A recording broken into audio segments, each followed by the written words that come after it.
Your dog hasn't done anything wrong, hasn't chewed anything, hasn't barked, hasn't caused a single problem.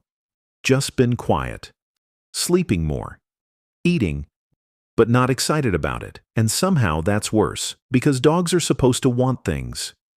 The walk, the ball, the moment you open the treat bag. When that stops, when the tail doesn't move the same way, something is off. And most people either miss it completely or chalk it up to the dog just getting older. Some of these signs are obvious once you know them. A couple of them I'd bet you've already seen and completely misread. Number 6 especially, that one gets written off constantly as the dog being lazy, and it's almost never that. Sign 1. Sleeping way more than usual. Dogs sleep a lot. 12 to 14 hours a day for adults, more for puppies and seniors. So sleeping more sounds like a hard thing to track. But you know your dog's patterns. You know when they're normally up, where they position themselves, whether they come find you in the morning. When a dog starts sleeping in longer, moving to isolated spots, corners, under beds, away from where the family is. And that's new. That matters. The specific thing to watch isn't just the amount, it's the location. A depressed dog stops sleeping near people. It removes itself. That's different from a tired dog who just needs rest. A tired dog still wants to be in the room with you, just horizontal. Sign 2. Food is there, but the excitement isn't. Most dogs lose their minds over meals. The second you touch the food container, they're already at the bowl. That anticipatory energy, the spinning, the whining, the staring, is normal. When that disappears and the dog eats mechanically or starts skipping meals entirely, that's a flag, not a minor one. Loss of appetite in dogs maps closely to what it looks like in humans going through a depressive episode. The hunger is still there biologically, but the motivation to engage with it drops. Some dogs will go to the bowl, sniff it, and walk away. That's not a stomach problem. That's a dog that doesn't really see the point right now. If it's been more than 2 skip meals, that's a vet conversation regardless. But if the vet rules out physical causes and the pattern continues, you're looking at something emotional. Sign 3. Stopped initiating contact. Think about who normally comes to who in your house. Does your dog find you on the couch, nudge your hand, drop a toy at your feet even when you haven't offered to play? That initiating behavior is a dog that's engaged with life. When it stops, when the dog waits to be approached instead of approaching, when it accepts being petted but doesn't seek it, that shift is significant. It's subtle. The dog isn't rejecting you. If you go to them, they respond. But they've stopped reaching out. That's a pretty specific thing to lose, and it usually doesn't happen from boredom alone. Those 3 are the ones most owners eventually notice. The next ones are the ones that get misread, and one of them actually gets rewarded by accident, which makes it worse. Sign 4. Paw licking and chewing. When a dog obsessively licks its paws, same spot repeatedly for long stretches, people usually assume allergies or a skin issue, and sometimes it is. Get that checked first. But chronic paw licking with no physical cause is a well-documented anxiety and depression behavior. It's self-soothing. The repetitive motion produces a mild calming effect, similar to how some humans bite their nails or pick at skin when they're stressed or low. The giveaway is the pattern. Allergy licking tends to be reactive, after walks, after eating certain foods, seasonal. Depression licking is constant, happens at rest, often at night when the house is quiet and the dog has nothing to focus on. Some dogs develop raw, stained fur between their toes from months of this before anyone connects it to their emotional state.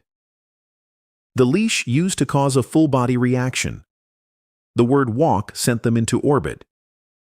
You'd spell it out, W-A-L-K, because even the sound triggered the spin cycle. Now you pick up the leash and they look at you and lie back down. That specific loss, reduced response to high-value triggers, is one of the cleaner signs that something's shifted. It's not that the dog dislikes walks. It's that the internal system that generated that excitement has gone quiet. The stimulus is the same. The response isn't there anymore. This happens with toys too. A dog that loved fetch and has just stopped engaging with the ball. Not because it's tired, but because the motivation to chase it has disappeared. That's a dog whose reward system is misfiring somehow.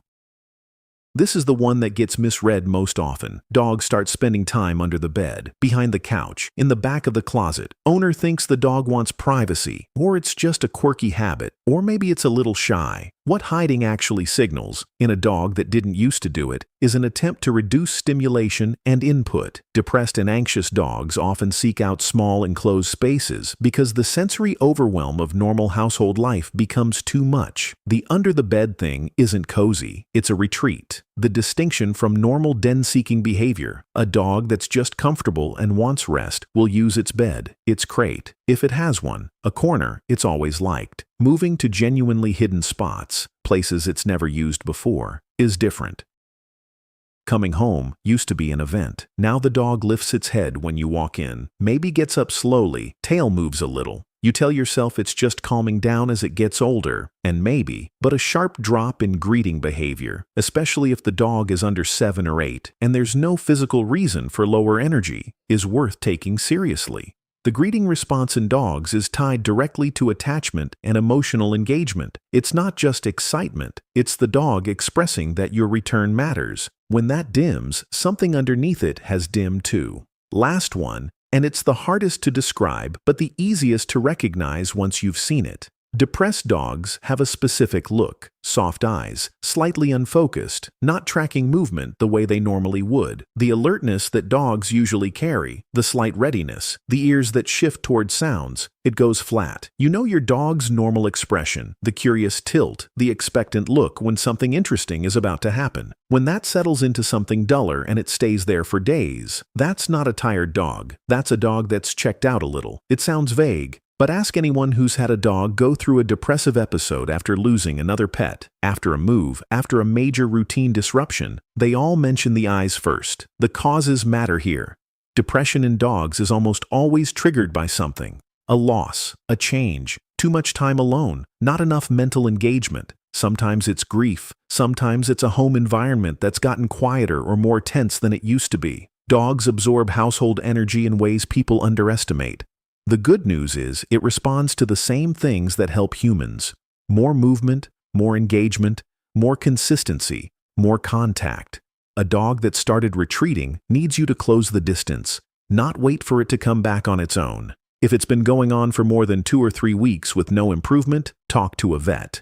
There are behavioral interventions and in some cases medication that genuinely helps. Has your dog shown any of these? Drop it in the comments.